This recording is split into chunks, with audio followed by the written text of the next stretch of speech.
ఎట్లా ఉండబోతుంది sir cinema? ఎందుకంటే ఉమ్, వన్స్ ఒకసారి వాయిదా పడింది, రిలీజ్ వాయిదా పడిందంటే సినిమా మీద ఆటోమేటిక్గా బయట ఒక మాటలు స్టార్ట్ అయిపోతుంటాయి. ఉమ్. సినిమా బాగాలేదనో, లేకపోతే గ్రాఫిక్స్ బాగాలేదో, మీరంటే సీజీ బాగాలేదనో, రకరకాలుగా నేను వస్తాయి. సిజీ బాగాలేదల్లా సార్, కరెక్షన్స్ లైక్ కరెక్షన్స్ యా ఏదన్నా మీరు మాటల్లో వచ్చింది, బయట అనుకుంటున్నారు చాలా వెబ్సైట్స్ లో కూడా రాస్తున్నారు, ఇది ఓపెన్ గా అనుకునేది.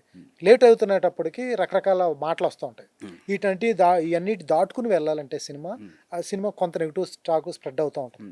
వాటిని ఎట్లా ఓవర్కమ్ చేస్తారు? సార్. అంటే అదే అంటున్నాను సార్, నెగిటివ్ అనేది ఎంత ఉన్నా సరే సార్, సినిమా ఒక్కసారి రిలీజ్ అయిన తర్వాత బాగుంటే ఇవన్నిటికీ సమాధానమే కదా సార్.